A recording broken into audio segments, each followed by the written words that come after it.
Mission Log, a Roddenberry Star Trek podcast. Episode 244, Gambit Part I and Gambit Part II.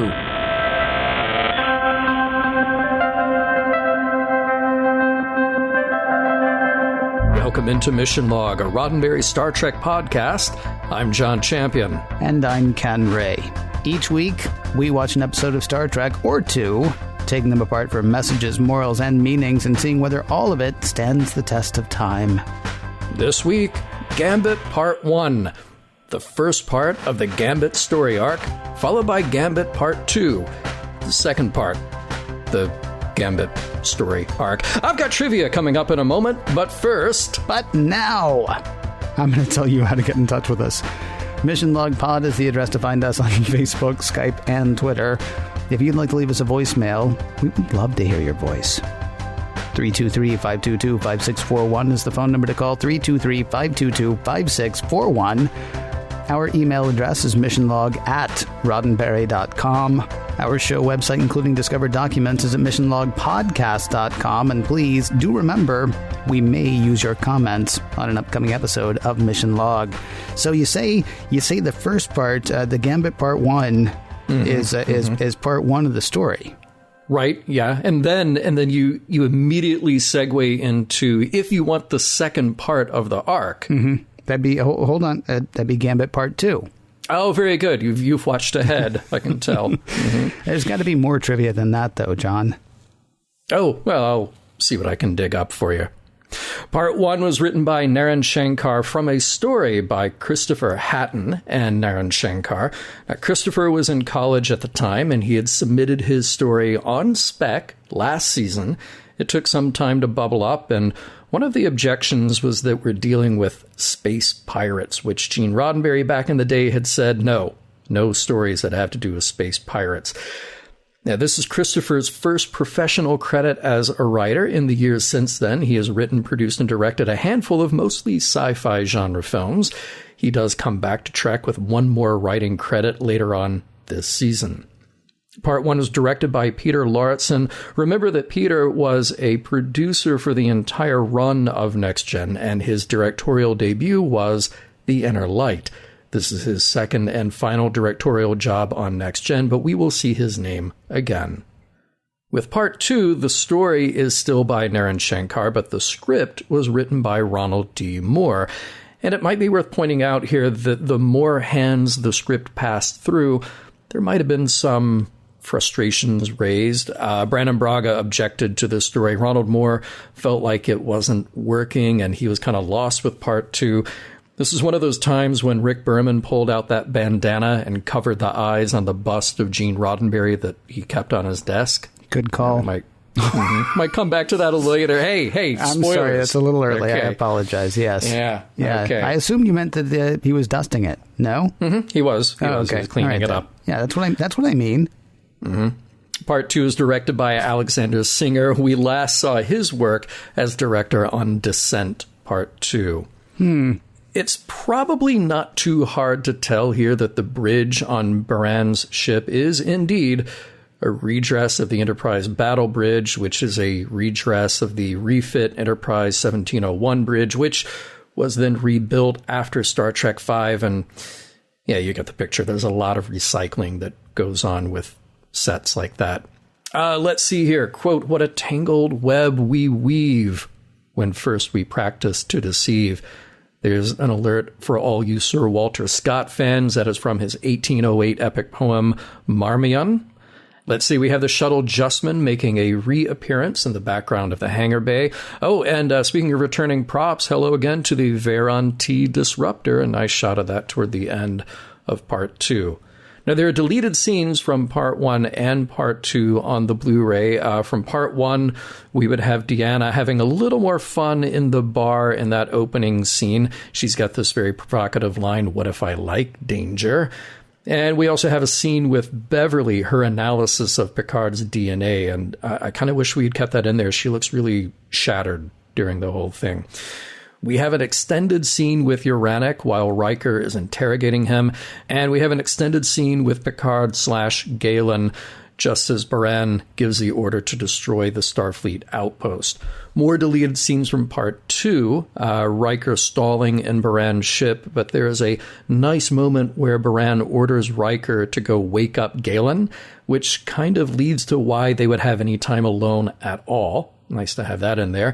And we have a longer moment when Baran plots after discovering that the artifact is on the Enterprise. I really recommend to people, if you've got the Blu-rays, if you haven't checked them out, watch the extended and deleted scenes. Not just because you get a little extra taste of, character moments in there, but what I really like is that it shows you how a TV show is put together. Somebody that I think it was somebody from Star Trek that I was talking to, they really described it saying that film is a director's medium, TV is an editor's medium / producer's medium. And you can really see all these little moments that are just sliced out, even for a few seconds of time, that don't fundamentally change the moments in a scene, but you can tell, yes, you could slice that out, jump to the next line, and it still makes perfect sense. So do check those out if you haven't yet. We have a lot of guest stars in this episode. We have a brief scene with Admiral Chakotay. No, do not confuse him with Chakotay, who may be a character we get to later on. And this Chakotay, he will show up again because in air date order, he has already shown up on Deep Space Nine. That role is played by Bruce Gray.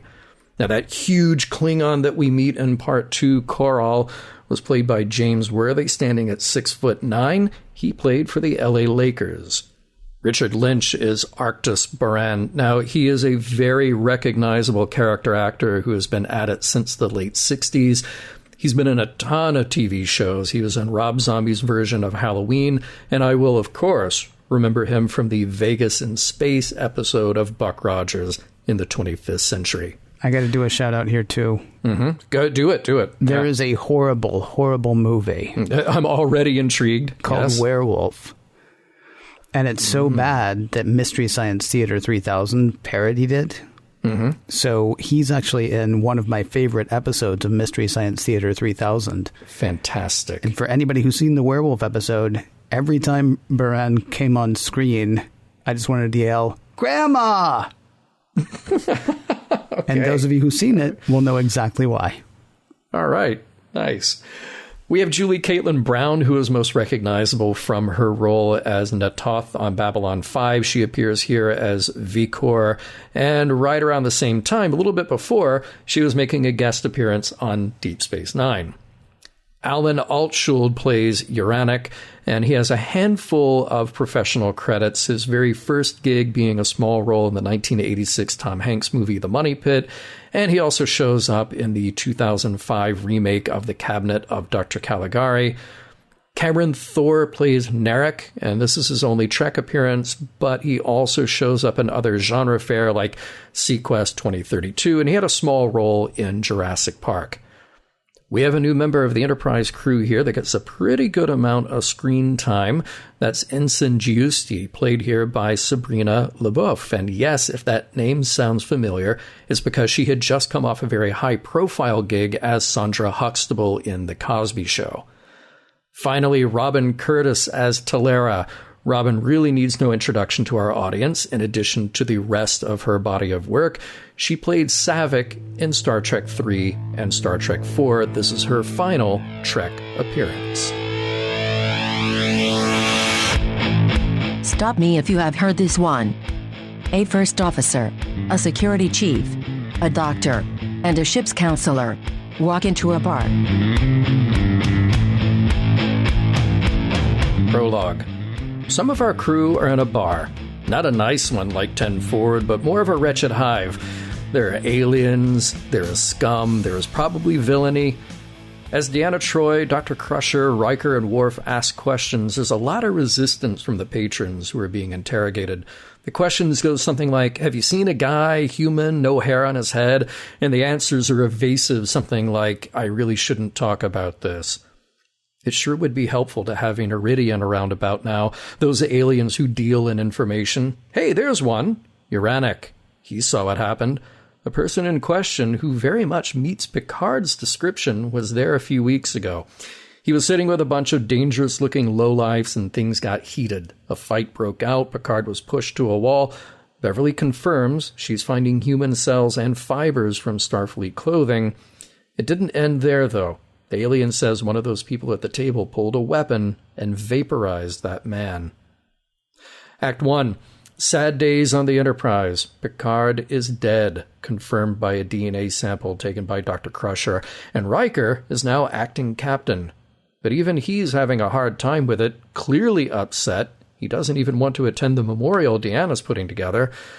There are a lot of hurt feelings, a lot of lashing out. Naturally, Riker is determined to do whatever he can to get to the bottom of this, seeking justice wherever that may take him. Even Starfleet agrees with him. Riker gets the go-ahead to figure out who did it. Uranek, the alien from the bar, had asked for passage on the Enterprise, and he's got it. But now Riker is pressing him for a bit more information, like who specifically killed Picard. And where are they? Uranek says he wants a shuttle in return for information, but Riker has a counteroffer. How about he doesn't turn him in for the 12 crimes outstanding with the Klingon authorities? Oh, well, in that case, Uranek is pretty sure it was a mercenary group, and they were headed to the Baratus, not a cheese, system. Act 2. There's no life on Baratus 3, but there are random energy outbursts. Riker will beam down along with an away team, though Data reminds Riker, as Riker would have with Picard, that the captain's place is on the bridge. Yeah, but no, Riker is going. The away team doesn't find anybody there, and what's around is ancient ruins, but there's evidence of a recent impact in the ground as well as microcrystalline damage consistent with what Dr. Crusher scanned in the bar. Worf spots a damaged artifact, and then before you can say gold shirts die first, a phaser shot takes out a random crewman. Everyone on the away team dives to recover from the firefight, and their communicators are being jammed. No way the Enterprise can bring them back up safely. In the chaos, Riker is knocked unconscious, and the 3 attackers run to his body, then they all beam up, taking Riker with them. Act 3. Beamed up to where? Well, there was another ship in orbit of Baratus 3, but the Enterprise only just now detected it, and too late, that little ship is coming in for the attack. It's not such a big deal, though. The Enterprise is bigger, faster, and stronger. Chasing that little ship is no prob. Uh-oh, they're gone. But how? That little ship has been making a nuisance of itself in a lot of other places, and it's kind of designed for stealth. Geordi might be able to change up sensors to find it, but even that is a long shot.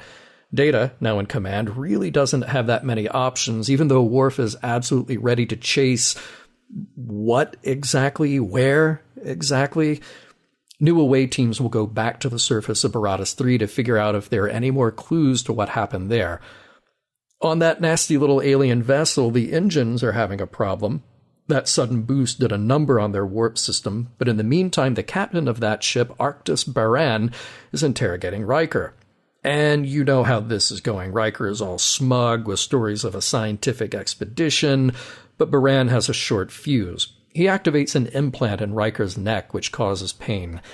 Yeah, the remote is on Baran's belt, and he can apply how little or how much pain he wants to dole out.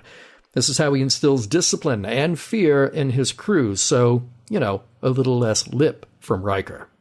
So what do they do? Keep Riker around? Kill him? Ransom him off? Starfleet won't really negotiate. Crew pipes up from their own opinions.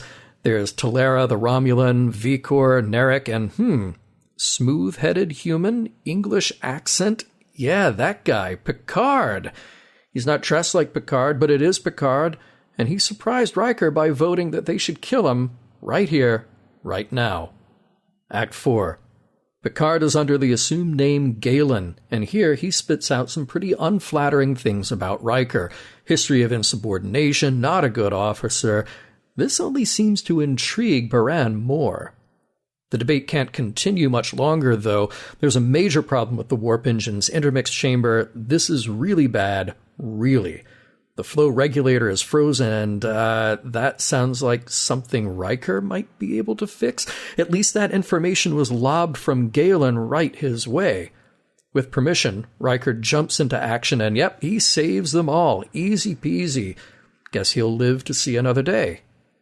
Back on Baratus III, it's one archaeological site after another, but the artifacts that should be there have been stolen, and it appears to be the work of Romulans? But why?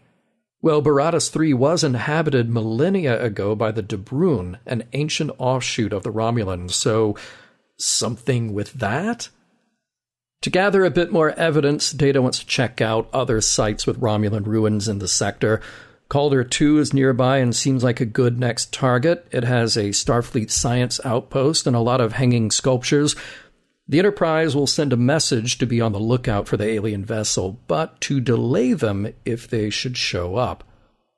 On that ship, Riker finally gets a face-to-face in private with Picard. Here's what happened. Picard had been studying ancient ruins only to find that the artifacts had been clumsily stolen. He wanted to find out by whom, track that group to a bar, and then after being too nosy, they vaporized him with a weapon that is actually an activator for a transporter. With Picard captured, they could interrogate him to find out what he knew. Only Picard slipped into character as Galen, himself a smuggler. What he has found out is that they are searching very specifically for Romulan artifacts with a particular particle signature. He doesn't know why yet, but here's what they can do. Riker can cozy up to Baran. After all, Picard did just set him up for that engine failure to make Riker look good. When Baran enters the room, Galen gives Riker a good strike, knocking him out of his chair, and for good measure a kick in the ribs on his way out. Act 5, just as predicted, Baran heads toward Calder 2, and he's got a plan to just wipe out the Starfleet outpost and take the artifacts he wants.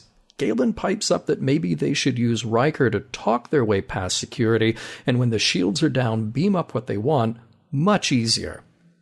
On his own, Picard is scanning some of those stolen artifacts, still no hits with that particle Baran is looking for. While working, the Romulan Tolera walks in. She chides him a bit about Baran's demands of his work, and Galen just shoots back that he's indispensable to the mission. Maybe if he knew what was really going on, that might be helpful. Nope, Tolera isn't going to budge. He also makes it known that he thinks Baran is a poor leader, relying only on the fear from those painful implants. You know, someone else could do a better job as leader. Nah, mutiny is probably a bad idea, and besides, Tolera is really just in it for herself, even if she has to take out Galen. Arriving now at Calder 2, Riker tries to sweet-talk his way over the comms system. The science outpost isn't going to budge either, so Baran gives the order to destroy it. Galen jumps up that the better thing to do is destroy their shield generators. First shot is a success. They are able to beam up some of those artifacts. The shields go back up, though, and Baran really just wants the whole thing destroyed. Before buttons can be pushed, though, the Enterprise swoops in and opens fire. There's damage, and Data, now having the upper hand, tells Baran to prepare to be boarded. Baran, though, has another idea. He grabs Riker and demands that he call off the Enterprise. And wouldn't you know it, much to Data's and everyone else's surprise, Riker orders that the Enterprise withdraw. So he does. Now, in a quick way to save face, Riker says he'll set up a low-level comm link which will allow him to deactivate the Enterprise's shields. Baran allows it, and in a version of he knows that they know that he knows that wouldn't work anyway, Data actually orders that Worf lower their shields. He does, and with Baran's order, Galen opens fire. Part 2. Prologue. Data is really putting on a good show. Sure, both nacelles have been hit, but by pretty puny weapons. In order to make it look worse, they cut power to some systems, all while still firing back. The hits on Baran's ship are a little more serious, though. He will have to retreat, or else he'll be destroyed. Worf is ready to let them have it, but Data says no, let them go. Act 1, none of that sat well with Worf, especially since 2 other ships are now going to try to intercept at the other planets if the mercenary ship attacks there. The Enterprise will sit tight and try to unravel the rest of the mystery. Data is under the impression that Riker wanted to be let go, and indeed, there was a hidden code in that comm signal. Now it's just a matter of trying to figure that out, too. Baran's ship is in bad shape. A few hours of repair will be necessary. Riker gets some praise, though. He saved them all. But Galen calls him out for betraying his friends. Riker, doing the right thing, gets up from his seat and clocks Galen right in the face. An opportune time for Galen to then sulk off to do more work on the artifacts. As he's doing that, Talera stops by again, and she's just a little bit suspicious. He didn't finish off the Enterprise with their weapons when they had the chance, and why is it that he keeps antagonizing Riker if it will only tee off Baran? Look, Galen says he just wants to work, and, well, what do you know? One of these samples actually has a particle match at long last. Given the good news, Baran celebrates with a drink and explains to Riker that their mission is now at least half over, and when it does end, he'll kill Galen. And what's better than that? Baran is offering Riker a job, maybe, or at least a piece of the action going forward. He needs Riker to do one thing, though. Befriend Galen, for now at least. Since he might be trying to mutiny, Baran would like to know who else is on that side. Oh, and one last thing. Baran wants Riker to kill Galen. So, cool? Act 2, about that hidden message in Riker's signal to the Enterprise. Its coordinates to the Romulan sector, and it's time for the Enterprise to step on it to get there. Not a moment too soon for a very anxious Worf. He even lets out an audible, "Oh, finally," when Data gives the order. About that, time for a little android to Klingon chat in the ready room. Data lays down the law. You do not contradict or editorialize on the captain's orders in front of the crew. Got it? If not, you can be bumped back down to tactical instead of your cushy first officer job now. Worf gets it. Won't happen again. And he's sorry that he may have hurt their friendship in the process. But we're still friends, right? Klingon drama. Aboard Baran's ship, Riker and Picard have another chance to talk alone. Riker explains that Baran wants him to kill any mutineers, so he wants him to get close to Galen. But what about the mission at hand? Well, Riker knows that they're supposed to rendezvous with a Klingon ship in the Romulan sector to retrieve another artifact. Picard, meanwhile, has figured out that the artifact they have isn't Romulan, it's Vulcan. Galen goes about rounding up the mutineers. Narek is out. At least he doesn't think Galen should be their new leader. He thinks Talera might be a better choice. And speak of the devil, here she comes now. And she's got a gun. Act 3. She found the message he actually sent to the Enterprise while Riker was sending his command codes. The jig is up. Don't feel bad, though. Her real name is T'Pau. Nope, not that one. And she's a member of that secret Vulcan spy network called the Vashar. She's there to investigate the threat of these artifacts leading to a weapon. It's in Vulcan's interest, since there is an extremely xenophobic faction there trying to remove Vulcan from all outside contact. What's more, eradicating any alien presence on Vulcan. The weapon is the Stone of Gaul, and it's a psionic resonator. In other words, it amplifies thoughts and is extraordinarily powerful. The two parts of it were broken up ages ago, and one part thought destroyed. When the other part was stolen from a Vulcan museum, the hunt was on for others to find that other piece. Her mission is to stop the pieces of the weapon from being rejoined, and if she has to destroy Baran's ship and everyone on it to do so, then she will. Arriving at the Romulan coordinates, the Enterprise finds a Klingon ship with a sole inhabitant, Koral. As far as Klingons go, this one is surly, not too talkative, kind of a pill. Data doesn't get the lack of friendliness, but Worf has a suggestion. How about they conduct a health inspection of his shuttle? Yeah, it's bending the rules a little, but Data's on board with it. They bring this Klingon shuttle into the hangar bay, and my oh my, isn't Koral a giant of a man even by Klingon standards? Before being detained, though, Koral got out a message to Baran's ship. Now that gives Baran an interesting problem. The second artifact is actually on board the Enterprise now, so how to get it? Galen insinuates that Riker sent a message to the Enterprise to let them know about the rendezvous, and Baran has something very bold in mind, boarding the Enterprise and taking the artifact. Riker just might be the right candidate. Still, it is his old ship. Would he betray Baran? Easy solution. He'll send Galen and Riker aboard the Enterprise with an armed landing party, And somewhere in Picard's mind, he must be thinking, please don't throw me in the briar patch. Only Baran has an extra word or two with Riker. Remember, he can kill Riker with that little implant on his neck. And, oh yeah, when you're done, kill Galen. Act 4. While Data and Troy are keeping Corral occupied, Worf and Dr. Crusher are inspecting his shuttle. Just then, Riker, Galen, and the landing party beam in and take the shuttle bay by force, stunning Worf and Crusher in the process. There's no artifact on board, so they beam into the conference room and take it from Corral directly. Deanna and Data are a bit shocked, of course, and Data begins to tell Riker about the charges he'll face. That opportunity creates another one as Riker draws his weapon to fire on Galen, but Galen fires back, knocking Riker out. He's dead, they proclaim, and the rest of the landing party beam back to Baran's ship. Of course Riker isn't dead. With the rest out of the way, now he can get some medical attention and shake off the stun. Baran is ready to go. He's got the artifacts he needs, but Galen has other plans. He spins what happened as Riker being disloyal and convincing the others that he was acting under Baran's orders. He would have them all killed, but now it's mutiny time. So who will take over from Baran? Everyone else is on Galen's side now, but Baran has one last grab at power.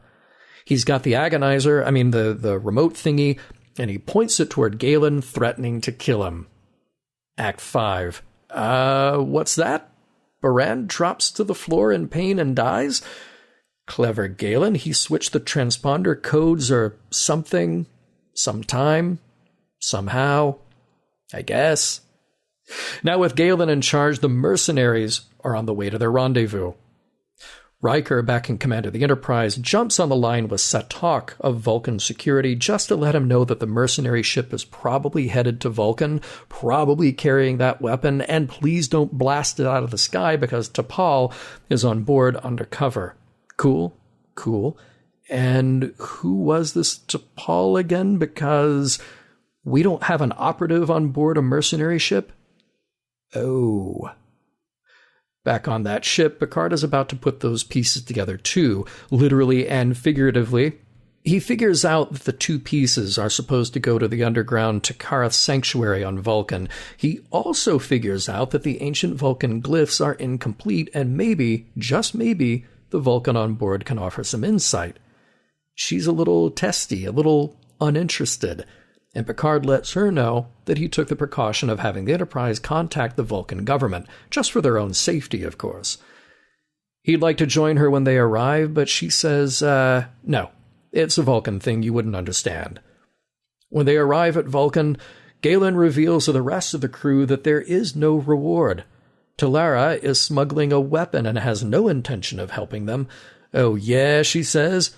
Well, Galen isn't Galen. He's a Starfleet officer. The only compromise here is that Talara beams down to the surface with the weapon, and with Narek and Vikor and Picard as a hostage, just in case. When they arrive in the caves, the mercenaries find, well, not as much of a reward as they expected. Just as you might suspect, Talara is pretty dismissive of their needs and has a go at the new weapon as soon as they start to balk. The psionic resonator manifests, it's sort of an ominous blob that entombs and devours Narek and Vikor. Talara turns toward Picard, who is just out of reach of a weapon. She urges him to pick it up.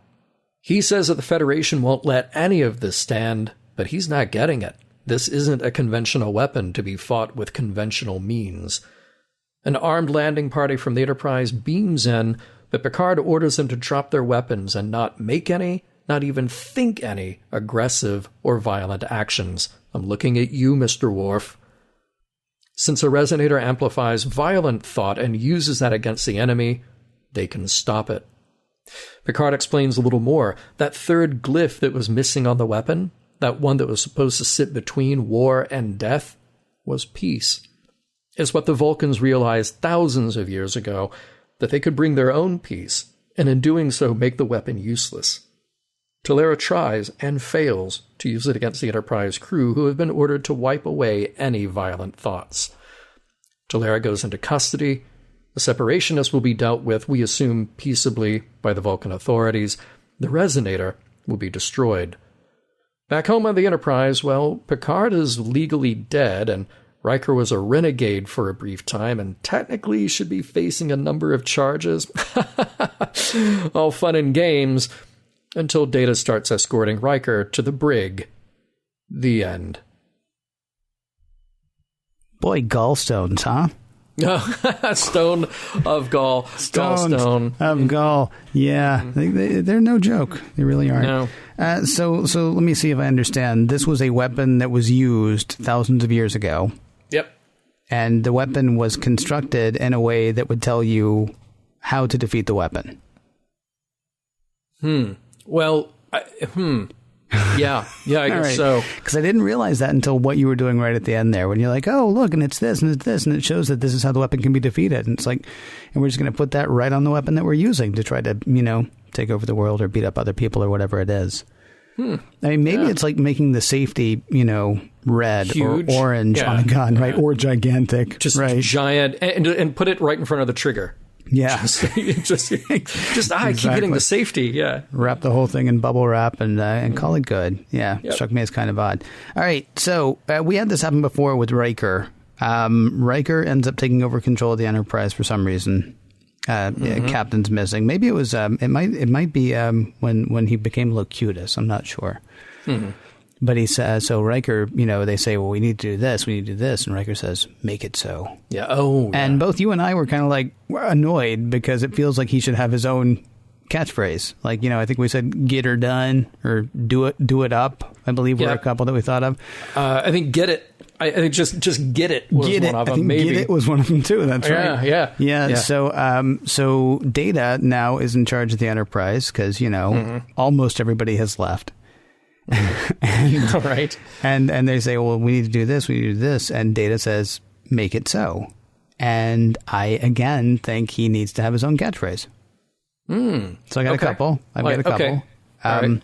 Execute command function, because that's very beep borp kind of thing. Right. I like it. Get fully functional on that. Oh yeah. You're gonna something that up, if you know what I'm saying. That would be good on a shirt. Yeah, it would. And Like a Boss. Just because I think I like a Boss. It's got nothing to do with Data, but it's one of my personal favorites. I'm surprised you didn't go with something like, get positron it. That's not good, but it's not bad. Yeah, no, it's a joke that Data would like. Oh yeah, absolutely. Even though he doesn't understand jokes, right? But he would understand that he should laugh at that point, so he might go ahead and try. Hey, do you remember?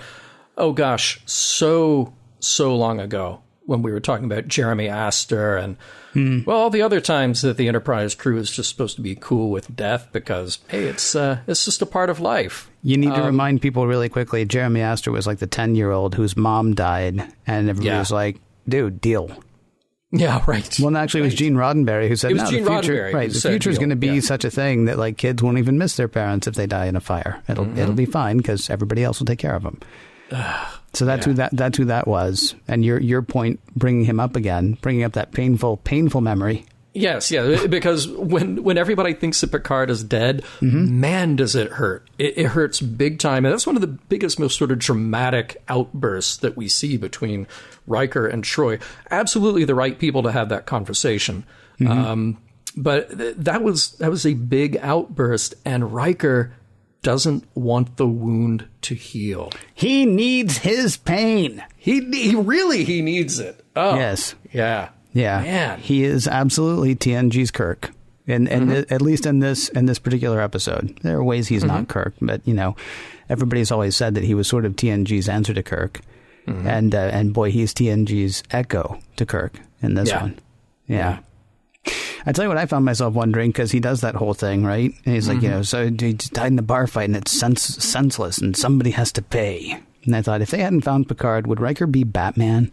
Oh God! Yeah, it's like the Enterprise, like his Batmobile and his Bat Cave from now on. He's just like flying around righting wrongs. Actually, be more like Knight Rider. Now that I think about it, except I don't know what drove Michael Knight because I didn't watch that show. I do love the fact that the Enterprise's reputation sort of precedes itself. I think Uranic knows currency of the realm, at least aboard the Enterprise, is a shuttlecraft.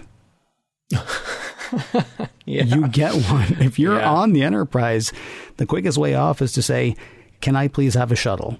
9 times out of 10, that's going to work. Sadly for Uranic, he hit Riker on a bad day.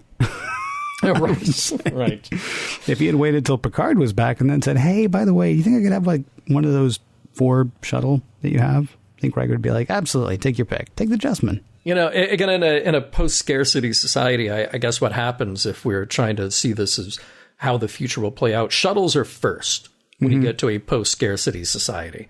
You know, we're going to worry about everything else, food, clothing, shelter, but it looks like everybody gets a shuttle. So just hang on a few hundred more years. Yeah. Go get that shuttle. Yep. Well, housing may be difficult in the 24th century, but as long as people can drive around, you know, it's fine. Park someplace, sleep in the shuttle, get up the next day. Who knows where you live? You know, you live on the Jessamine. There was one other thing about Uranic that I wondered about. He said, wait, don't turn me over to the Klingons. Why don't you send me to a Federation rehabilitation colony? Right. Which we were horrified. You and I were horrified watching Space Seed, that there were Federation rehabilitation colonies. Like, I listened to that episode about a month ago, the one that we did, I think, because I was, I don't know, because I did. Okay. And we were both like, what the heck? What is that? That's still a thing? And why would that be a waste to do for Khan? And what's actually going on there? Yeah. And now flash forward 80 years, and apparently that's still the Federation's dirty little secret. Well, yeah, but look, you got people like Dr. Tristan Adams who still need to work. You've got you go to Elba 2, where you've got Lord Garth. Lord Garth. Yeah. Just, you know, these people need help. These people need help. So. Well, okay, but what's going on there is what I'm saying. Because, okay, you say Dr. Tristan Adams still needs work, but I think Dr. Tristan Adams actually needed to go to a Federation rehabilitation colony after the work he was doing. That's so meta. Are you saying you think that there's still a Tantalus device out there someplace? Oh, maybe. Dude. Dude. Don't even. That's terrible. No. I'm sorry. We'll talk about something different. All right, so it's redundant, obviously, every time that we say that Patrick Stewart is a great actor and great in a scene. I really like the subtle change of his tough guy voice when he's Galen. It's just fun. It's subtle. It's not too over the top, but it's nice to see him do that. Let's see. We have a mention of Minos Corva. So the Cardassian incident, and that was from Chain of Command Part II. That was when Jellicoe was in command of the Enterprise. When Riker was relieved of duty. Uh-huh. Yeah. Right. Yeah. Right. We have a mention of Riker getting out of a court-martial. Oh. Okay. So forgive me, because I'm gonna break the timeline by making this a real-time thing. Okay. As people probably listen to this, we haven't done a regular episode in a week or two. Okay, if they're listening as we release. And the whole reason I bring that up is because on the last episode, I said, who is it among senior staff that should still have their job? And I said, I think the only two are Riker and Troy. Somebody wrote to us, by the way, because we went through everything that, happened. Beverly stole a shuttle and, flew it into the sun. Data took over the ship a million times. Worf killed a guy, like, in front of people.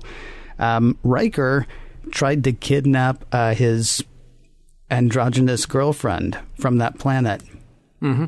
He was kind of allowed to, but the kidnapping is still a kidnapping offense, right?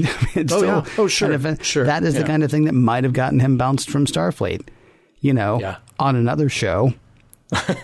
Sorry, somebody on Twitter brought that up, and I wanted to go ahead and acknowledge it because, So, sorry. No, that's, They basically, what we're saying is that they have all avoided the kind of punishment that in the real world would absolutely end all of their careers. I don't even think it's fair to say they avoided it. I mean, it just didn't affect them, right? Yeah. Again, there you go. Had Barclay done any of those things? Had Barclay done... Well, no, in fairness, though, Barclay did interface with the Enterprise on the holodeck, and he still ended up having a job. Which kind of funny, though, that Picard would bring it up like that, because it's sort of like saying to Riker, like, I remember the things you've done. I know, right? Right? It's kind of crazy to wonder, like, once they started slugging each other, that it wasn't like that scene in A Christmas Story where Dill hits his little friend. Right. Scott Farkas hits Farkas, Dill, and then Dill hits Scott Farkas back a little harder, and then Scott Farkas hits him back harder still. It's really a wonder that we didn't end up with like a Trouble with Tribbles style fight just between Riker and Picard in this episode. By the way, I'd be remiss if I didn't say A Christmas Story starring Darren McGavin, who is the star of Kolchak, the Night Stalker. We are reaching so far back in so many ways in this episode. Yeah, we should go ahead probably and push forward, though, I guess. Okay, let's see. The artifacts that they're after, I was trying to put this together in my head. The artifacts are at least a couple of thousand years old. Now, these other races are offshoots of the Romulans. Exactly how long have they had space travel? I mean, the Vulcans are in there, too. They're offshoots of the Romulans, or the Romulans are offshoots of the Vulcans. They're all related, way, way, way back. Yeah. But all the technology is relatively on par. Yeah, I mean, we can definitely make the argument that the Romulans have very advanced weapons, very advanced ships, and maybe even the Vulcans, the more we learn about them in the future, more advanced than, say, just your run-of-the-mill Federation starship. But if we're talking about a spread of a couple of thousand years that these people have spread out across the galaxy, shouldn't they be just incredibly advanced by a long shot? I mean, talking like the end of the movie AI with these super advanced AI that are almost unrecognizable as machines. You raise a good point, because we know that the Romulans and the Vulcans were the same people thousands of years ago. Yeah. How'd they end up on a different planet? Thousands of years ago. Huh. Yeah. Wow. You just messed with my head. I'm sorry. No, it's okay. I'm cool with it. I like stuff like that messes with my head. Yeah. Well, maybe we'll find out one day. Exactly how long has Picard been missing? So they said weeks, right? Yes. Yeah. We are spending way more time with this than we were with, like, Geordi's mom. I mean, the USS Hera. So, okay, remember last week on the show, I said something about how, everybody's sort of a little bit dismissive of Geordi's desire to figure this out, if there is something to figure out. We're talking about his mom. We're also talking about a whole ship with a whole crew on that ship. And the Admiral's like, we've been at it 3 days. Whew. Yeah. Boy, can't do that. In this episode, you've got the Enterprise with a crew of 1,000. And Admiral Chakotay is saying to Riker, like, I'm canceling anything on your schedule right now. You take as much time, you take all these resources, you take the Enterprise, you go figure this out. And you say the writers had a problem with this episode, do you? Maybe just a little bit. Huh. Yeah. All right. In the future, good thing to know that there is no Google reverse image search, because I like that Picard is able to very fully take on this character of Galen. Yeah. Where pretty much in the year that we're recording this episode, you could take a picture of Picard as Galen and say, Google, who is this? And then just let Google do its thing. Hey, I don't think you actually mentioned this in this episode. Galen, of course, he's named himself after his archaeology professor. That's right. Yeah. Who was the one who brought us the Kurlan Daskos, which was one of my favorite things ever on Star Trek ever. Well, it's either that or he's a big fan of Planet of the Apes. So, Galen? Yeah. I don't remember Galen from Planet of the Apes, but we have so many other podcasts to do before we get to that. We do. We really do. Hey, cool piece of technology, the transporter gun. This is totally what I want now out of all Star Trek technology. I want the transporter gun. Oh, okay.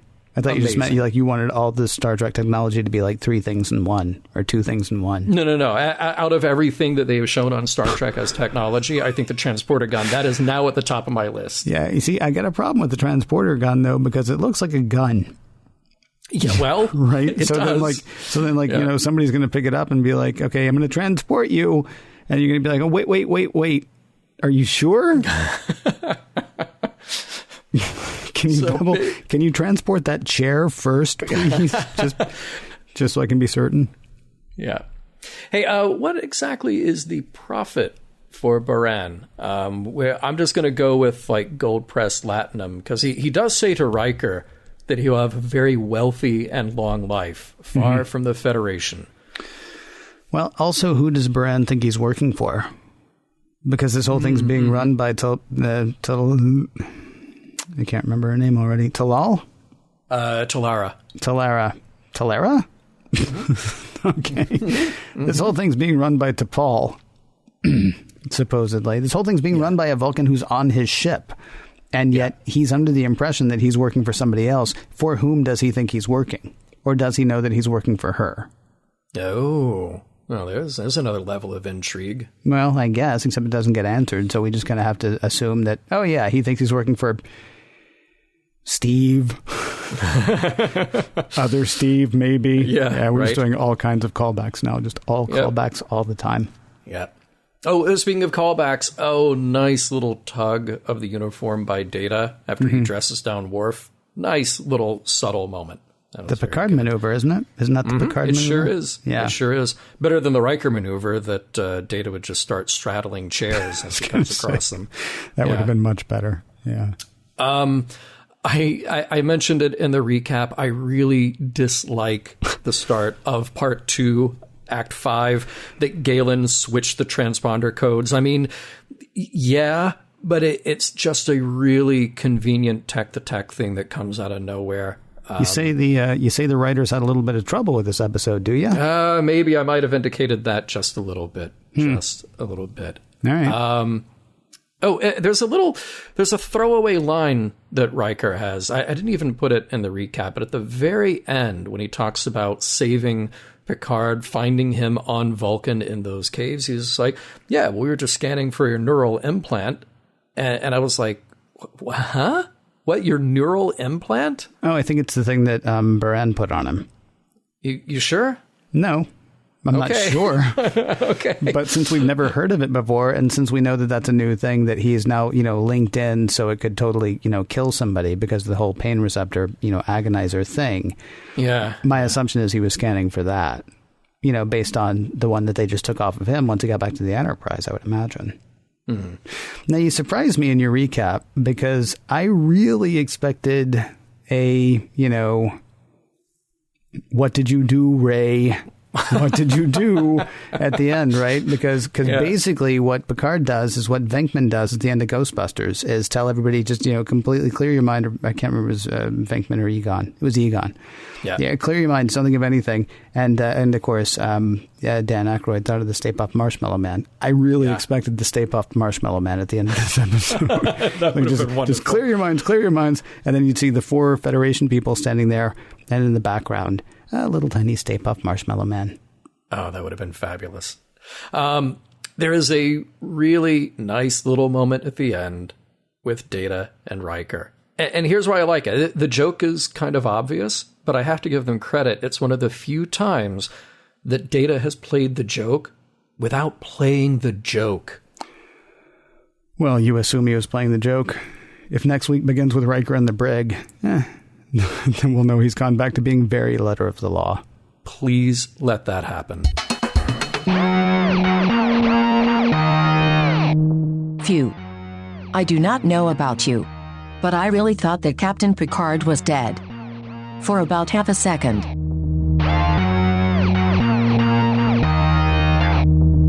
Kind of very quick question for you. Mm-hmm. A few weeks ago, Descent Part 2, you pointed out the one line in Star Trek that you hated more than any other line. But in this episode, we have a variation on it. Okay, we had Deanna saying, I think I found something. Yes, the giant building right there. But now we have Worf, Commander, I found something. Right. I think we just redeemed it, that Starfleet working again. Largely. Yeah, largely. Okay. I mean, part of me was like behind the guy, or was it the guy? Because that was the other weird thing. That shot, this is Commander, I found something, and I thought, wow, he found a yellow shirt, like scanning a thing. That's kind of amazing. Yeah. No, I could not help but think about that, especially because I went a little. I had a little trouble with that line. You were a little upset by that. People may remember. Yeah. Well, upset's a strong word, and yes. Mm-hmm. So I got a question about Worf. Speaking of Worf and his use of that line, his redemption, if you will, of that line. Do you think Worf's insubordination with Data had to do with Data being more cautious and more meticulous in his thinking than Worf would be? Or do you think it had to do with Data being a machine? I think it's a little carbon chauvinism rearing its ugly head. Really? Because I don't think so. I mean, I wondered about it, but I really think it was just because... Oh, no, I was posing that as a question. Oh, you were asking. Yeah, okay. You think it's carbon chauvinism, but you don't. You don't. I don't. I don't think it is, because... I mean, I really do think it... I mean, what's the best way to put it? I'll tell you what it reminded me of. It reminded me of the time that Data and Picard were talking about something, and they were orbiting a planet, and Data said to Picard, "Do you want me to take the ship out of orbit, sir?" And Picard said, "And go where?" Right? There was no place to go. There was nothing to do. And that was, I mean, you could almost say, I mean, I thought that was a little silly at the time, except I loved the fact that the line was delivered. But you could actually say now that that's sort of a learning experience for Data, because now, you know, it probably would have been, well, we know, in fact, it was Riker's feeling like we got to do something, and I don't know what to do, but we got to do it. Right? Yeah. And I think, well, it wouldn't have been Worf as Riker's second in command. It was Data as Riker's second in command. But I think Worf would have been fine with whatever Riker did, but I think that's because Riker's got a full head of steam. Data, on the other hand, is zeros and ones. He is, you know, really deciding what the best course of action is going to be, not reacting, you know, with a course of action and then hoping it's the best thing to do. Right. So I thought that was kind of interesting. The other reason I don't think it was carbon chauvinism is because it is the most emotional non-emotion scene ever. And I loved the scene between Data and Worf in the ready room. Yeah. When Data like completely dresses Worf down, Worf totally apologizes, and you actually said, you know, that Worf was worried about messing up their friendship earlier. It was actually Data who, well, it was Data who actually brought it up, though. Like, Worf's about to walk out, and Data says, "Mr. Worf, I'm sorry if this has ended our friendship." And then the way that they are very matter-of-factly able to talk about, I mean, without saying the words, "No, you're important to me. Look, I screwed up. I'm sorry about that. But our relationship is important to me, so if we can put this behind us, I'd like to keep going." It was between a Klingon and an android. It was a very human. It was a very human exchange, and I loved it.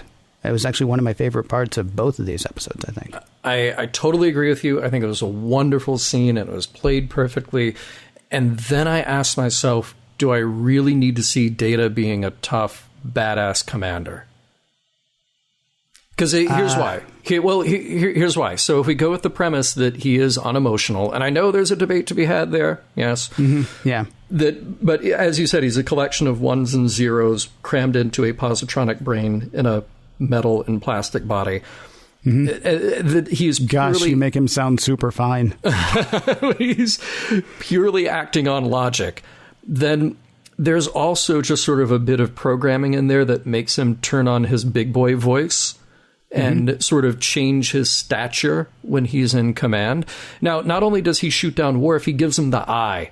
He gives him the eye a couple of times before we have that scene in the ready room. And by the way, this is all more evidence of why Worf should probably not be in command of anything. He'd be okay on a Klingon ship, I think, because then a lot of his hot-headedness would be, you know, respected. In fact, he's probably a little weak for a Klingon ship, honestly. Yeah, he might be. I will say, I think the reason you do need Data, the reason you need Data to be a tough captain or a tough commander is because it's not about what you need, it's about what the crew needs. I mean, go back to what Troy said to Riker. She's like, "So we need to start playing the memorial." And he said, "Yeah, I'm not going to the memorial." And she's like, "No, that's important. And besides, people are looking to you at this point." So he's watched Picard command. He's watched Riker command. He's watched Jellicoe command. He might have even seen somebody else command at some point. I don't know. But I mean, he's seen a lot of command styles at this point. I mean, all of those people that we just talked about command from a place of strength. And they command from a place of, I'm not going to be questioned. We can talk about it, but if I decide, that's my decision. And that's how a ship stays together, right? Or at least in the commanders that he's seen, that's how it stays together. So, I mean, he's not Jellicoe. He's not just coming in and changing everybody's uniforms and changing the time everybody shows up and barking orders. But, I mean, he we've talked before about the structure of a quasi-military organization, which is not something either of us understand intimately. But I mean, just based on the commanders that we've seen in Star Trek over the years, they can't let that kind of insubordination stand. No, absolutely not. And Data does absolutely the right and perfect thing by doing that. Mm-hmm. It's the sort of the lead up into that. His whole physicality, his whole delivery changes. Mm-hmm. And again, if it is just watching other commanders, then that's interesting. Then Data has learned something about command also being sort of just about presentation, about how you give an order, not just that you are giving an order. Right. Because the rest of the time we encounter Data, he's the very pleasant, very affable guy sitting behind that console taking orders. But then when he's given the chance to actually give orders, there's something in him that changes. So there is something learned about what command is, and it's different from all the other versions of Data that we've seen, except for Data, having his mind taken over by Lore or whomever. Well, I would actually argue, I mean, you do also have Data under Jellicoe. Mm-hmm, mm-hmm. I mean, there's the different color outfit, puts on the red uniform, right. But then there's also, yelling "Captain" on the bridge every time Jellicoe came up on the bridge, which I assume was, based on orders. But I mean, he does change, as do we all. Hopefully, he does change a bit based on the situation. Mm-hmm. Mm-hmm. Right? I mean, what's the phrase? Heavy is the head that wears the crown. he can't be the guy who stumbles through things anymore, and he can't be the guy who doesn't understand the finger puzzle. He's got to be the guy who's leading 1,000 people. Where the heck ever, because they're, for all intents and purposes, off duty at this point. They just have sort of a vague mission if they got to go back and get their people. But see, then that's where it becomes interesting, though. You said he's not the guy who can't figure out the finger puzzle. So is this a learned thing, or is this a piece of programming that says, okay, now you're running command subroutine 1, where now you get to act like the tough, badass leader? Well, aren't we all? Yes, we are. Yes, we are. But let's talk about a different form of leadership, though. Baran. Mm-hmm. He's a terrible leader. Yes. I mean, he gets the wool pulled over his eyes over and over again. And obviously, some of this is written for the audience, because the audience is in the shoes of Riker and Picard. So they're the ones figuring out how to get one up on Baran. And maybe Baran, maybe he just trusts a little too much. I mean, trust is a virtue, but this is not working out for him or anyone else. I would argue that Baran is not a leader. He's a bully with his finger on the button. Yep. Right. I mean, he's a guy with a gun. Mm-hmm. I mean, that's who Baran is. So when you say he's no kind of leader, you are absolutely right. Yeah. In fact, what did he say? He said that the problem with the last guy trusted him too much. Oh, right. He didn't exercise enough discipline with Baran. Yeah. I mean, Baran, he's not even a leader. He's just in charge, which is maybe a fine distinction, but a distinction nonetheless. I got a question. Yeah. How do we feel about the health and safety inspection ploy that Data and Worf concocted, or that Worf concocted, and the Data was like, sounds iffy, but let's do it? You know what? Here's the thing. It's a bit of a stretch that Data would go for it. It's a bit of a stretch that Worf would come up with it. But I know why we had to have Worf do that. Wait, you think it's a stretch that Worf would come up with that? Because that totally seems like a Worf thing for me. Really? I think Worf would be like, let's shoot it and then bring it in, Well, okay, but he knows that that's not going to work. He's learned that through 5 seasons. But now he's got this thing of okay, I need to be on that ship, but there is no way that I'm going to be allowed to be on that ship. So how can I work the angle? Oh, why don't I pretend that I'm actually doing this thing, and will that fly with my commander? I think the most surprising thing is that it flew with, there are 2 things that are surprising. That it flew with Data, and then that Troy went quickly from guys to, you... That look on her face when she tells Worf to go ahead, or when Data tells Worf to go ahead and do it, she sort of gives him this, like Data is an irascible child at this point. Like he's a kid who's just trying to stay up past his bedtime. And he is, in fact, violating the spirit of Starfleet regulation and of the Khitomer Accord, for crying out loud. Mm-hmm. I mean, this is the kind of thing that, in some other seasons, in some other stories, could lead to an international incident or an interstellar incident. But who's counting? Yeah, exactly. Yeah. Yeah. I don't know. I mean, maybe obviously it's a throwaway thing because it takes all of 2 minutes of the screen time, or 4, I guess, if you actually count the inspection. Right. But I was really surprised. I mean, this is like, it struck me as dirty. Yeah. Well, yeah, it's, I was saying that the writers had a problem with this episode. Oh, were you? Did I say that one time? I don't know if I... maybe I said I must have missed that part. Yeah, sorry. I'm sorry if I didn't express that. Hey, there is a line that I really like in here, though. Extremists often have a logic all their own. Such true words. And we sometimes come back to that with the premise of Idic, how Idic doesn't tolerate intolerance, etc. It's an interesting way to deal with stuff like that. And I want to ask you if it was a good idea or a bad idea to completely destroy the weapon. Because here's what I want to know. The weapon existed for a couple of thousand years. It granted in pieces that were spread out.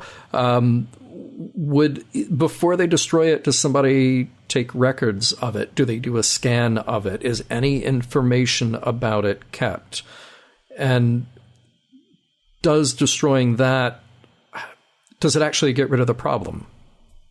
I guess it depends on what you think the problem is. I mean, if the problem is there could be this, psychic weapon that could destroy people, well, then at least you reduce that problem by one psychic weapon that could do that. But I assume that there's still this underground separatist, whatever, xenophobic isolationist movement on Vulcan. And, maybe they'll just have to go back to conventional weapons or some other kind of ship or something. No, it doesn't solve the problem, but it does end the episode. Fair enough.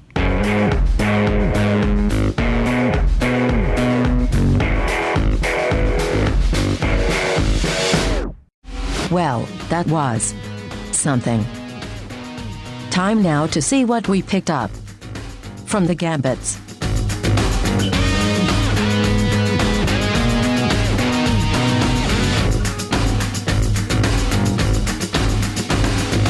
Gambits, John. Not one gambit, but 2. You know what we actually forgot to talk about in this episode? What's that? We didn't talk about how many gambits there actually were. Both of them. Well, no, there were several, though. No, I mean, because think about it. So, like, Picard goes undercover, so that's a gambit. Mm-hmm. And then Riker goes undercover, or, plays against type, so that's a gambit. Mm-hmm. Data lowers his shields and lets them be attacked, so that's a gambit. Lies to the Klingon. Lies to the Klingon, yeah. On and on and on. So many gambits, but we're going to confine ourselves to the 2 for this episode. Gambit Part I and Gambit Part II, John. It's part of the show where we talk about the messages, morals, and meanings and seeing whether the whole thing holds up. We start reversing all that. Do the gambits hold up as far as you're concerned? All those gambits. So this is a big, elaborate chase the object story with a lot of intrigue, and there's nothing actually wrong with that. There are good scenes, there are decent surprises. But now I feel like I've arrived at where you've been. Mm-hmm. It feels like we're marking time. Mm-hmm. So for fun, if that's going to be one criteria here, sure, there are many fun things in this episode. Does it really tell me anything? Well, not really. Maybe earlier in the run, this would have been a fun, light, breezy undercover story. But we got that, and we actually got it better with Deanna Troi in Face of the Enemy. Mm. So that was an episode that really showed character growth and was fun and moved along. This story maybe is slightly too long for a one-part episode, but it didn't feel like it really merited the 2 parts. So I feel the writer's pain in this case. I do like how Baran is portrayed. Mm-hmm. He's the opposite of Picard's leadership. He's still a strong character. He's still got a lot of presence, and he's still kind of full of this bravado. but you can tell he's this completely other end of the spectrum from what we know and respect about Picard's leadership style. The episode may be kind of light throwaway entertainment, and it's really just all about the spy stuff, but it does have an enormously Star Trek message in it, which we'll talk about in just a minute here. I'm going to say that, I feel like I'm exactly where I was last week, where if it's a 50-50 chance, does the episode hold up? Well, this is produced well, it's acted well, but it does drag on a bit, and it does feel like we're marking time. So I think this time I'm going to say that I fall just a point on the other side where this one doesn't hold up. Mm-hmm. But I say that, and I say that with the feeling that I still watched this and I enjoyed it. And I enjoyed many things about it. But I wouldn't rush to sit back down and watch this again. And what about you? I am also where I have been. You say it had a Star Trek message at the end, and we'll get to the messages in a minute. Yep. Even if it had a Star Trek message at the end, it was tacked on at the end. I mean, I'm going to dance towards it a tiny bit. I mean, the way Baran leads is no way to lead. In fact, I would say, again, he doesn't lead. He's just in charge. So, I mean, that's like a moral lesson, but that's a lesson that you could see on any kind of show around. The problem that I have is, I mean, like, if you're going to give me moral issues with which to wrestle, I'm going to wrestle with those, and I'm going to thank you. Even if I don't agree, I'm going to have fun doing that, right? If all you're going to give me is story, then my only choice for this show is to wrestle with the story and how it's presented. The beginning is just needless drama. Everyone in that bar knows that, as far as they know, Picard is dead because they all saw him get shot and they saw him get vaporized. But we got 5 minutes of the bartender going, oh, don't tell anybody. Oh, I'm not going to tell anybody. Maybe if you flirt with me, I'll tell you.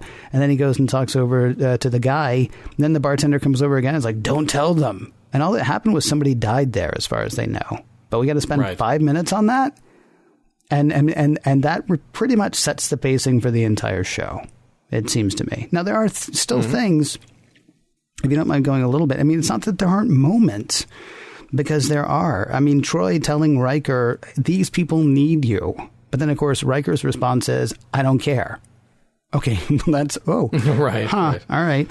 We do get to study Command a little bit with what happens with Data and Worf. And again, we get to study it with what happens with Baran as well. And there's even a wonderful moment of Picard's leadership aboard the ship when he's Galen. So there's Baran laid out, and there's the agonizer controller thing. And Picard could pick it up and say, now you people listen to me. But instead, he destroys it and says, no, there'll be no punishment on this ship as long as I'm captain or as long as I'm leading. And then they listen to him. To the point that one of the crew people who had been against him the whole time immediately falls into calling him captain. Right. So it's not a show. It's not an episode. If it were an episode, honestly, then I might be on its side. But the fact that it's 2 episodes to deliver messages that any single episode has delivered this and more, I would like for it to work. I like the design of the ship. How's that? Mm-hmm. I like it too. I like Baran's ship a lot, actually. The exterior more than the interior. But as you pointed out, we've seen the interior a few times. Right. No, I can't, because it's 2 hours of my life that doesn't enlighten me. I mean, it's fine to be entertained, but then the problem is there have been more entertaining episodes as well. I got to say no, unfortunately, as much as I want to say yes. But we sort of touched on a couple of messages there. Talk to me about a few more, sir. Yeah, well, there's definitely one in there that says step back and study the evidence. Data does it, to Worf's chagrin. Picard definitely does it. And these are the people who are doing the job right. These are the ones who are making the right decisions to not get killed and not do something hasty that we got somebody else killed. So I do like that. The little bit of slow and steady wins the race. And also think happy thoughts, if I might sum one up. But seriously, this episode is sort of like Day of the Dove from the original series. And that's why I think it is this very TOS, very heart of Star Trek message. the best weapon, really the only weapon against violence, is to stop being violent. Maybe to quote another movie, the only winning move is not to play. And that is exactly what we saw happen at the end of Day of the Dove, where you have Kirk and Klingons, and they're slapping each other on the back, and they're just laughing at that floaty little red blob thing to make it go away.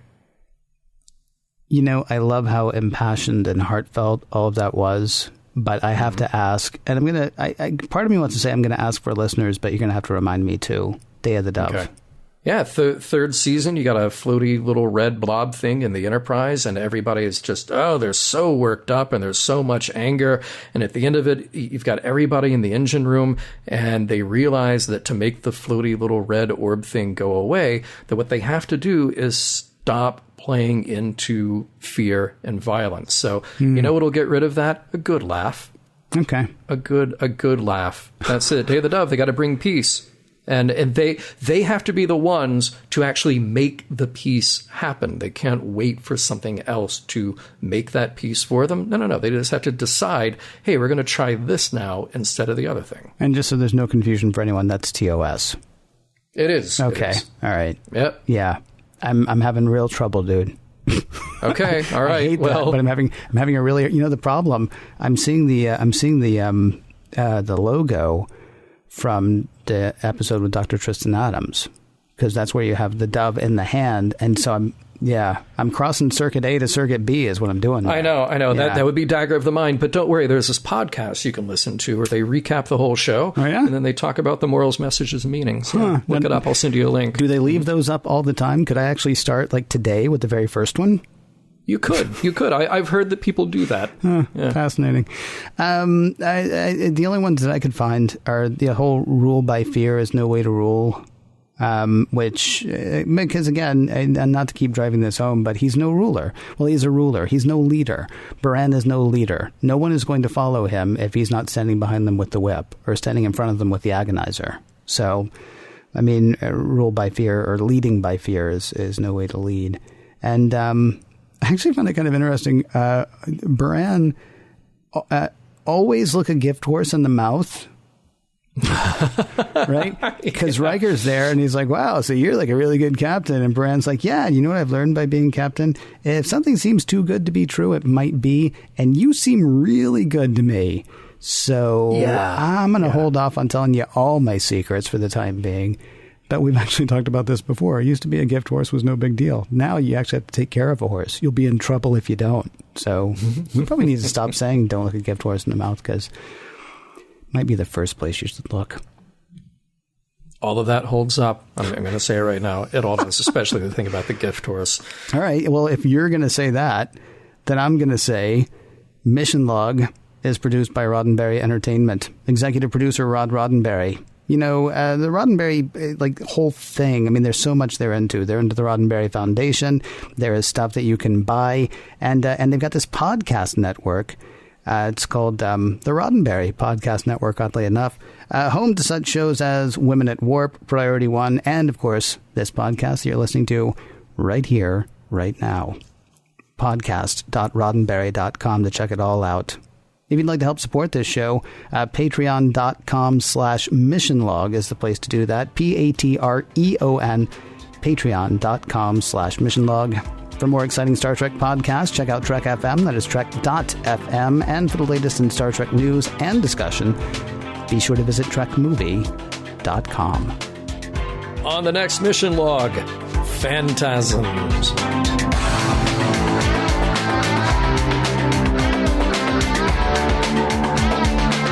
Some of the music for Mission Log provided by Warp 11, online at warp11.com, and from the album Messages by Key Theory, free to download at kitheory.com.